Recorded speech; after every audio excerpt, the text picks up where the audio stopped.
Salam saudara kekasih dalam nama Yesus Kristus.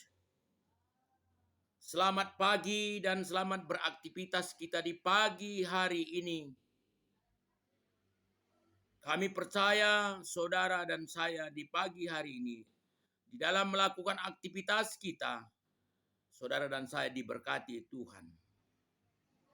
Sebelum kita belajar firman Tuhan di pagi hari ini, mari kita bersatu di dalam doa. Kami puji namamu Tuhan, kami muliakan, agungkan, tinggikan namamu lewat kehidupan kami.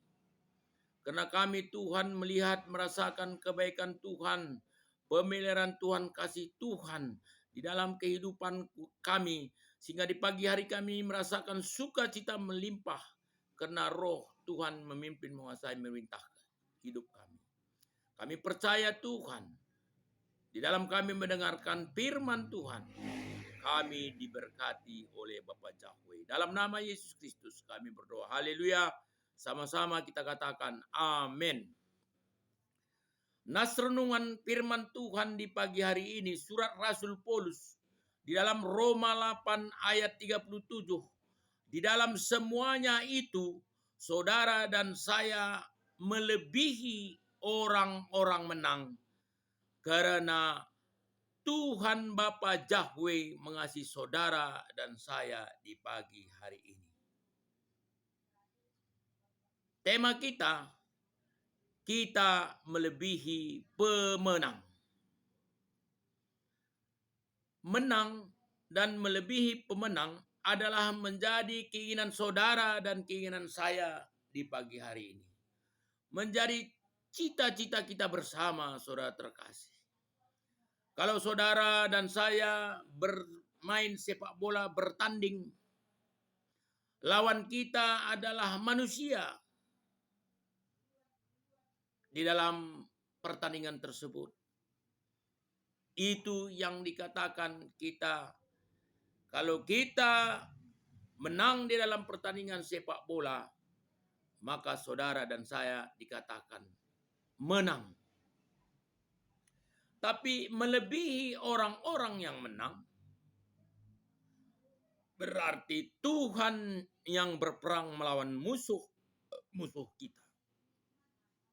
Kita hanya sebagai alat Tuhan. Artinya saudaraku,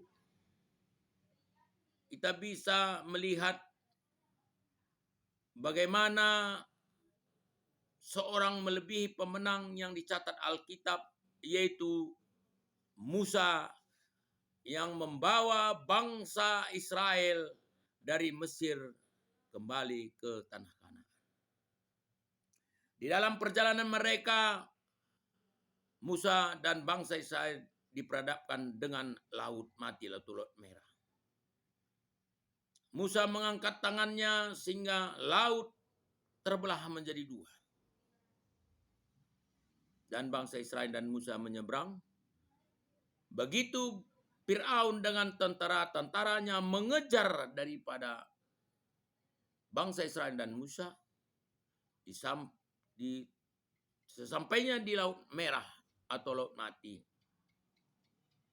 air laut menyatu kembali. Maka tentara Fir'aun meninggal di dalam laut tersebut. Itu bukan kekuatan daripada bangsa Israel, saudara terkasih. Itu bukan kehebatan dari Musa, tapi Musa dipakai Tuhan sebagai alatnya. Dan kuasa Tuhan membelah air, sehingga air menjadi kering dan melintaslah bangsa Israel. Begitu sesampainya tentara masuk, maka semua tentara Fir'aun meninggal di dalam laut tersebut. Itulah pertanda apa bedanya pemenang dan melebihi orang-orang menang. Jadi Musa dan bangsa Israel melebihi orang-orang yang menang. Pada pagi hari ini saudara terkasih, mari kita belajar bagaimana saudara dan saya di pagi hari ini bukan lagi pemenang, saudara terkasih. Karena pemenang itu usaha manusia. Tapi melebihi orang-orang menang adalah karya pertolongan Tuhan. Kita sebagai alat Tuhan untuk menikmati karya melebihi dari orang-orang menang. Bagaimana supaya kita melebihi orang menang? Mari kita kenali. Mari kita ketahui. Mari kita pahami siapa itu Tuhan yang kita sembah selama ini, yang dicatatkan di dalam Alkitab, saudara terkasih. Siapa itu iblis Lucifer yang dituliskan di dalam Alkitab? Siapa itu kita manusia sebagai ciptaan Tuhan yang Tuhan berikan kebebasan untuk memilih dari apa yang kita ketahui, dari apa yang kita pahami, saudara terkasih, dalam nama Yesus Kristus. Supaya hari ini bisa saudara putuskan, bisa saya putuskan, saudara terkasih, supaya kita dapat menikmati karya pertolongan Tuhan, yaitu melebihi orang-orang menang. Karena lawan kita, saudara terkasih, tidak memiliki darah dan daging dan roh-roh penguasa angkasa dan penguasa bumi. Dari itu, saudara kekasih, mari kita mengenal lebih dalam siapa itu Tuhan menurut Alkitab, saudara terkasih. Tuhan menciptakan langit dan bumi dan segala isinya. Tuhan menciptakan surga, Tuhan menciptakan bumi. Tuhan menciptakan yang tidak kelihatan dan yang kelihatan. Saudara kekasih, inilah yang Tuhan kita sembah. Tuhan yang kita tinggikan, Tuhan yang kita muliakan dalam kehidupan kita. Berarti Tuhan yang menciptakan seluruh kehidupan manusia di dunia ini, baik yang tidak kelihatan maupun yang kelihatan. Itu yang dituliskan di dalam Kejadian 1 ayat 1 sampai selesai, saudara terkasih. Itu yang dituliskan di dalam Kolose 1 ayat 16, saudara kekasih. Yang kedua, Tuhan yang kita sembah selama ini, Tuhan adalah roh, yang dituliskan di dalam Yohanes 4 ayat 24. Tuhan yang kita tinggikan, agungkan, muliakan adalah roh. Artinya, saudaraku, roh yang kita sembah tidak bisa dibatasi oleh iklim, tempat, gedung, waktu, dan lain sebagainya. Tuhan yang kita sembah adalah Tuhan, adalah pencipta. Tuhan adalah roh yang ada di mana-mana, saudara terkasih. Dia ada di rumah, dia ada di kota, dia ada di ladang, dia ada di Amerika, dia ada di rumah sakit, dia ada di gereja. Itulah yang Tuhan yang kita sembah. Maka dari itu, setelah kita tahu dan kita paham, mari kita panggil Tuhan yang mencipta langit dan bumi dan menciptakan sesuatu yang ada di bumi ini. Tuhan yang kita sembah adalah roh. Yang terpenting, saudaraku, Tuhan yang kita sembah itu, mereka kudus, kita harus dikuduskan. Supaya kapanpun kita memanggil roh Tuhan itu, dia hadir menjadi penolong bagi saudara dan saya, yang dikatakan kita melebihi orang-orang yang menang.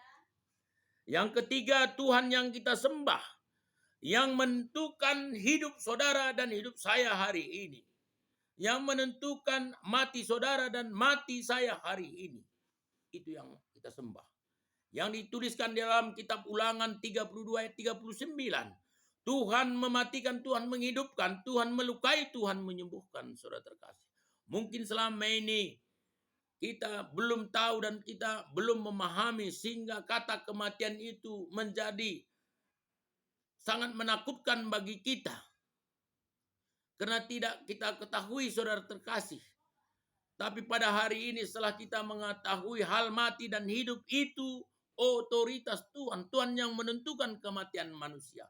Banyak ayat-ayat lagi yang mengatakan hal itu.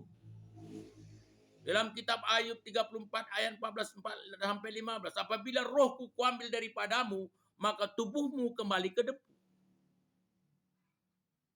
Saudara terkasih, di pagi hari ini setelah kita belajar firman Tuhan.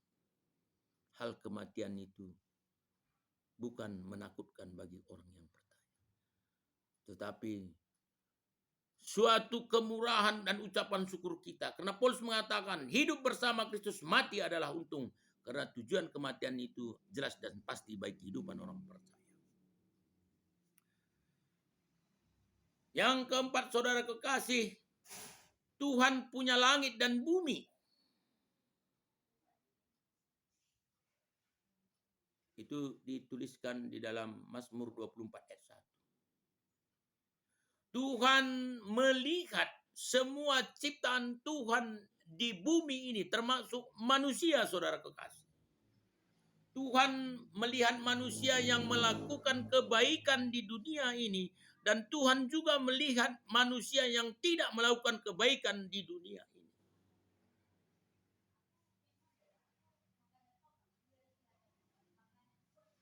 Itu saudara terkasih yang dituliskan di dalam Amsal 15 ayat 3. Saudara dan saya Tuhan akan perhatikan. Apakah saudara melakukan kebaikan atau tidak melakukan kebaikan. Tuhan yang kita sembah selama ini. Mungkin kita belum tahu, tapi hari ini kita telah tahu Tuhan yang mengampuni. Tuhan yang sangat mengasihi manusia. Walaupun dalam Kejadian 3 manusia jatuh ke dalam dosa. Tapi Tuhan mengampuni dosa saudara dan saya. Karena Alkitab mengatakan di dalam Yesaya 1 ayat 18. Walaupun dosamu merah seperti kermiji.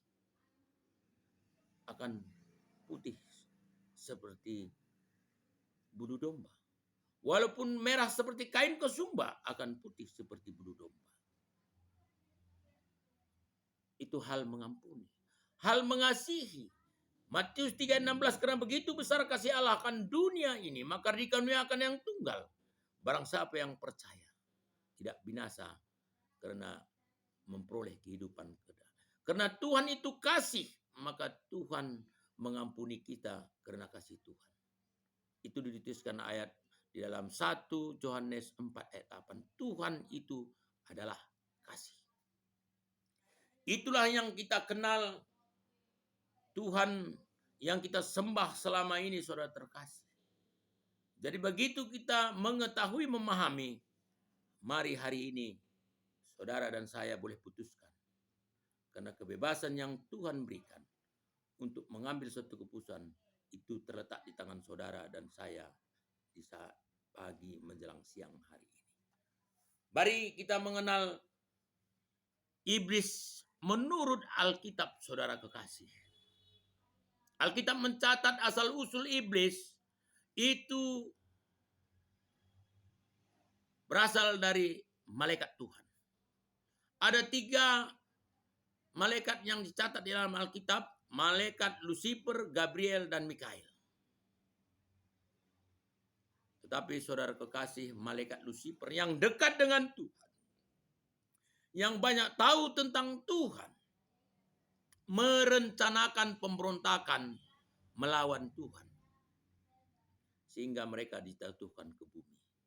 Itulah asal usul daripada iblis yang disebut manusia di bumi ini, saudara kekasih. Yang kedua, saudara kekasih. Yang kedua, kita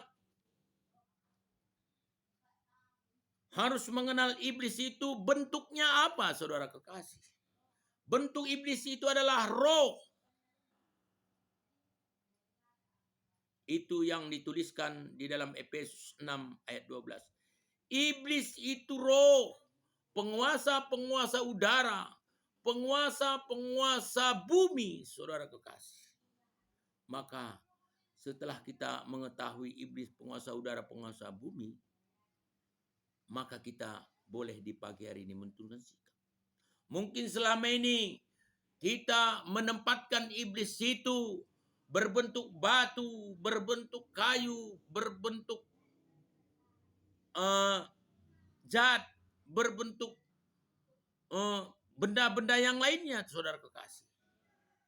Tapi Alkitab mencatat pada hari ini, saudara kekasih, iblis itu berbentuk roh.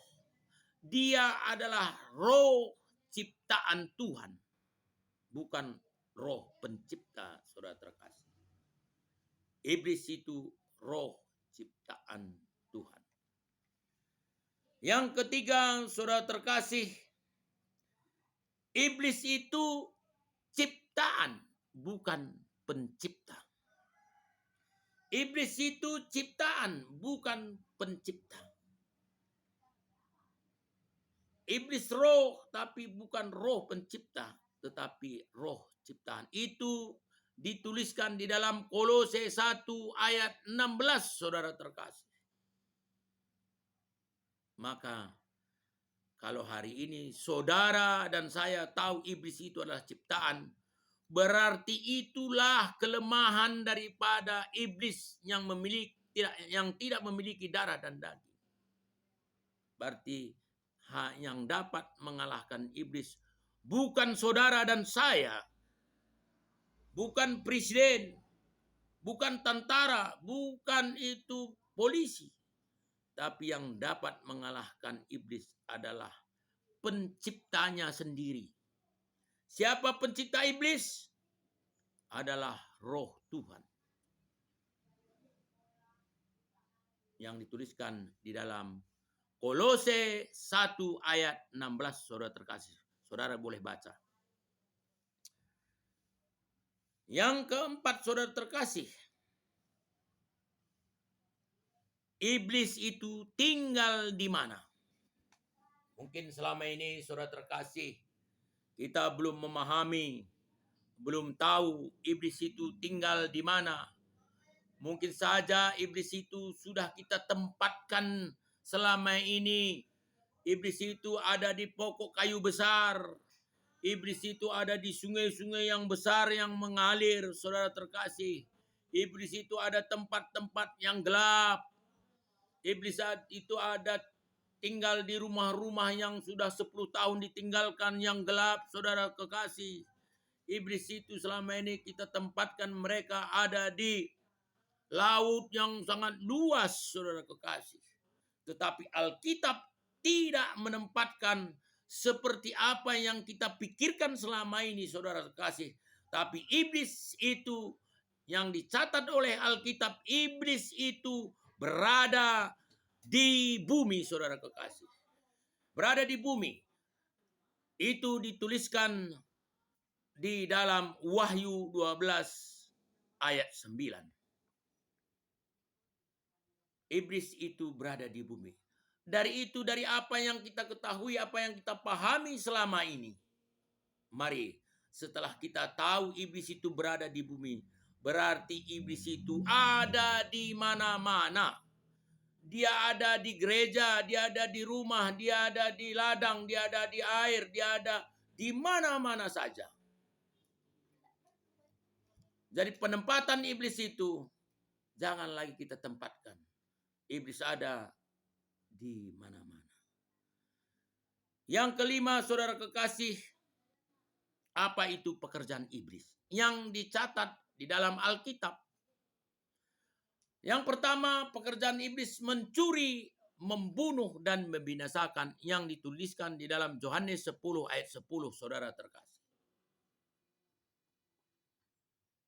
Kalau kita, saudara dan saya, tidak melakukan hubungan yang baik secara rohani dengan roh Tuhan, saya pastikan kebahagiaan saudara, sukacita saudara, kekayaan saudara, kerukunan rumah tangga saudara, damai sejahtera di dalam keluarga, kekayaan saudara, apapun saudara miliki, pasti iblis akan mencurinya dari kehidupan saudara. setelah iblis mencuri, terjadilah kekacauan di rumah tangga, maka iblis yang menempelkan tubuh dosa di dalam jiwa, maka seperti Rasul Paulus katakan, keinginan daging yang telah dibuai menjadi dosa, dosa yang telah masak menjadi maut. Saudara kekasih dalam nama Yesus Kristus, dari itu iblis yang memiliki pekerjaan membunuh dan membinasakan, itu yang membuat kita menjadi menderita di dalam dunia ini. Yang kedua, pekerjaan iblis yang dicatat Alkitab adalah bapa dari bapa pendusta, saudara kekasih. Kalau kita tidak hidup oleh roh dan dipimpin oleh roh, maka saudara dan saya akan ditipu oleh anak sendiri, akan ditipu oleh suami, akan ditipu oleh istri, akan ditipu oleh lingkaran Yerusalem kita. Karena tubuh dosa telah ditempelkan di dalam jiwa seseorang itu, sehingga seseorang itu menjadi hambanya dosa yang melakukan kehendak iblis dalam kehidupan orang yang ditempelkan tubuh dosa dalam kehidupan mereka. Yang ketiga, saudara kekasih, yang dituliskan 1 Petrus 5 ayat 8, iblis sangat rajin, saudaraku. Mungkin kalau di dunia ini kita melihat si A rajin, si B rajin, si C rajin. Tapi yang dicatat Alkitab di dalam Ayub 1 ayat 7, iblis bercakap dengan Tuhan. Dari mana engkau iblis mengelilingi dunia ini melihat manusia? Iblis paling rajin mengelilingi manusia dan melihat, saudara terkasih, yang rohnya terputus secara rohani dengan manusia. Supaya tujuan iblis menempelkan tubuh dosa dalam jiwa. Supaya manusia itu menjadi hambanya dosa dan menjadi hambanya setan. Itu tujuan iblis, saudara terkasih. Saudara rajin ke gereja. Saudara rajin beribadah. Saudara rajin membaca Alkitab. Saudara rajin mengasihi orang lain. Dan saudara apapun saudara lakukan, melayani dan sebagainya, kalau kita tidak dipimpin oleh roh Tuhan dan dikuasai oleh roh Tuhan, hubungan roh kita dengan roh Tuhan mati secara rohani, pasti saudara akan ditempelkan tubuh dosa dalam jiwa saudara, sehingga saudara dan saya menjadi hambanya dosa. Seperti Rasul Paulus katakan, pikiran gelap tumpul sesat dan sia-sia. Atau orang buta menuntun orang buta. Begitulah perilaku kita. Walaupun kita orang Kristen, orang percaya, tapi begitulah perilaku kita karena hubungan kita dengan hubungan Tuhan terputus secara rohani. Yang ketiga, saudara kekasih, kita harus mengenal manusia. Siapa itu manusia yang dicatat dalam Alkitab? Pertama, saudara kekasih, manusia adalah ciptaan Tuhan yang paling sempurna. Itu kita lihat di dalam Kejadian 2 ayat 7. Tuhan membentuk manusia dari debu tanah dan mengembuskan rohnya ke dalam hidung manusia itu, sehingga manusia itu menjadi makhluk yang sempurna. Maka dituliskan di dalam Kejadian 1:26, manusia bukan dikuasai dunia, tapi manusia menguasai dunia. Karena itu maka sukacita melimpah yang dirasakan oleh Adam dan Hawa sebelum dia jatuh ke dalam dosa. Itu maka dikatakan manusia itu makhluk yang paling sempurna di hadapan Tuhan. Yang kedua, saudara kekasih, manusia itu bukan hambanya Tuhan. Manusia adalah anak-anak Tuhan. Manusia yang dikatakan anak Tuhan secara rohani, saudara terkasih. Itu dituliskan di dalam Roma 8 ayat 14. Saudara dan saya menjadi anak Tuhan apabila Roh Tuhan memimpin dan menguasai hidup kita. Haleluya. Yang ketiga, saudara kekasih, manusia itu diberikan kebebasan untuk memilih, untuk menentukan sikap saudara dan sikap saya hari ini. Apakah saudara mau dipimpin oleh roh? Apakah kita dipimpin oleh daging? Renungan firman sebelumnya sudah sampaikan, kalau kita dipimpin oleh roh, maka kehidupan kekal menjadi milik saudara dan saya. Kalau saudara dan saya memiliki dipimpin oleh daging, maka kematian kekal, kebinasaan, penderitaan. Itu yang kita harus alami dalam kehidupan kita. Maka hari ini saudara terkasih, kalau saudara dan saya telah mengetahui bahwa siapa itu Tuhan menurut Alkitab, sumber damai sejahtera. Siapa itu iblis yang dicatat Alkitab, sumber malapetaka bagi kehidupan kita. Siapa kita, anak-anak Tuhan. Hari ini saudara dan saya harus putuskan. Harus memutuskan supaya pintu hati kita buka. Supaya roh Tuhan masuk. Mengubahkan sikap perilaku kita. Yang selama ini belum menurut kehendak Tuhan, saudara kekasih. Maka setelah kita tahu, maka hari ini supaya kita boleh menikmati, boleh merasakan Tuhan itu berperang melawan musuh-musuh saudara, musuh-musuh saya hari ini, yang dikatakan melebihi orang-orang menang, saudara terkasih. Mari hari ini kita putuskan supaya kita mengikatkan diri menjadi satu roh dengan Tuhan. Hari ini supaya kita mengikatkan diri satu roh dengan Tuhan. Atau hubungan roh kita dengan roh Tuhan terpaut 24 jam. Atau hubungan baik kita dengan Tuhan berjalan dengan sempurna, saudara kekasih. Maka hari ini Tuhan pasti berperang melawan musuh-musuh kita. Yang dikatakan kita bukan pemenang, tetapi melebihi orang-orang menang seperti yang dialami oleh Musa. Itu juga hari ini boleh kita alami. Setelah kita putuskan pilihan kita pada hari ini menjelang siang, saudara terkasih. Bagaimana kita dapat mengikatkan diri menjadi satu roh dengan Tuhan? Alkitab telah hari ini mengajari saudara dan mengajari saya supaya kita dapat mengikatkan diri satu roh dengan Tuhan. Roh Tuhan ada pada kita, kita ada dalam roh Tuhan. Yang pertama, saudara kekasih, mari ada kerinduan saudara dan kerinduan saya. Ada niat saudara, ada niat kita. Setelah kita mengetahui dan memahami, untuk membukakan pintu hati kita.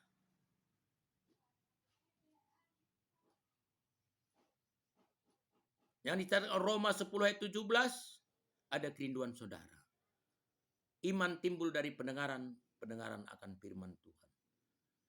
Saudara dan saya mencari tahu apa yang menjadi kehendak Tuhan yang harus kita lakukan. Kita bisa baca di media elektronik, kita bisa baca di media cetak, kita bisa mendengarkan firman Tuhan di YouTube dan di mana saja, di gereja. Ada kerinduan kita untuk mencari tahu apa yang saya lakukan kehendak Tuhan. Setelah itu kita putuskan hari ini aku membuka pintu hati. Karena kebebasan yang Tuhan berikan hari ini harus saudara putuskan.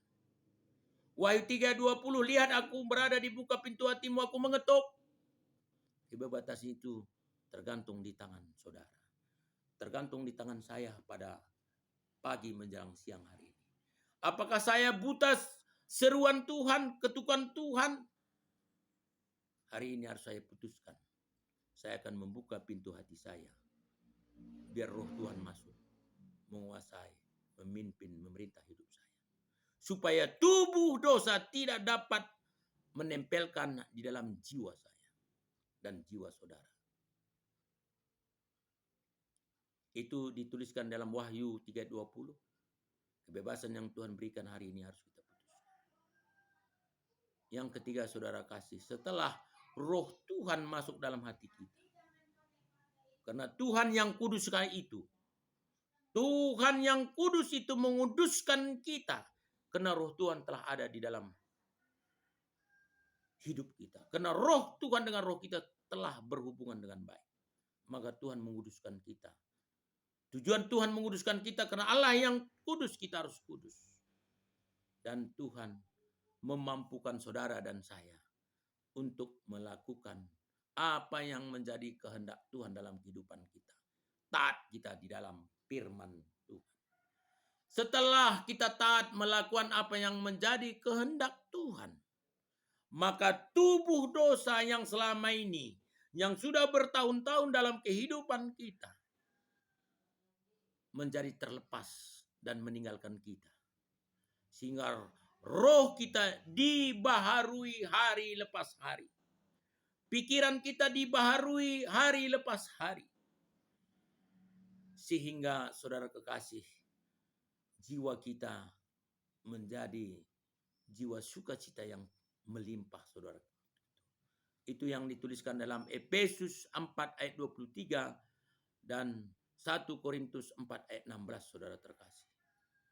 Setelah roh kita dibaharui, maka saudara terkasih, kita siap untuk diutus untuk melayani Tuhan. Kalau kita telah siap diutus, maka hal-hal yang membuat kita khawatir dalam melayani Tuhan, tidak lagi kita khawatir. Karena jaminan yang diberikan Tuhan. Orang-orang yang melayani Tuhan, yang menjadi pelaku-pelaku firman, seperti yang tuliskan Matius 28:20, aku menyertai kamu sampai akhir zaman. Dan itu tuliskan dalam Yohanes 12:26, di mana engkau melayani aku, di situ aku berada. Di mana kamu melayani aku, engkau dihormati oleh Bapakku di surga. Saudara terkasih dalam nama Yesus Kristus, inilah jaminan firman Tuhan. Kalau kita diutus oleh Bapa Yahweh, kita pasti diberkati. Kita pasti ditolong. Kita pasti diberikan kekuatan di dalam kita melayani Tuhan. Seperti nas renungan kita di pagi hari ini dan tema renungan kita di pagi hari ini. Nas renungan kita, saudara dan saya, akan merasakan menikmati melebihi orang-orang menang. Ini nas renungan kita, saudara kekasih. Tema kita, saudara dan saya, adalah melebihi orang-orang menang. Saudara aminkan, saya akan aminkan. Ini terjadi dalam kehidupan saudara dan saya. Apabila roh Tuhan memimpin, menguasai, memerintah saudara. Seperti yang tertulis dalam Galatia 5:25. Hidup oleh roh dan dipimpin oleh roh Tuhan. Supaya mungkin selama ini saudara kekasih, kita belum tahu dan memahaminya. Kita bergumul di dalam sakit penyakit.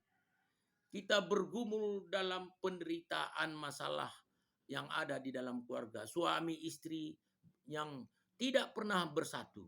Suami istri yang bertengkar terus. Suami istri yang menyimpan akar kepahitan. Suami istri yang dendam terhadap suami dan istrinya. Suami istri menyimpan akar kepahitan, saudara saya. Ekonomi terus memburuk dalam kehidupan orang yang diperhamba oleh iblis. Mari saudaraku, kita berbalik. Pindah dari kehidupan lama. Di dalam Rasul Paulus mengatakan, siapa yang ada dalam Kristus dialah ciptaan baru. Yang lama sudah berlalu, yang baru sudah datang.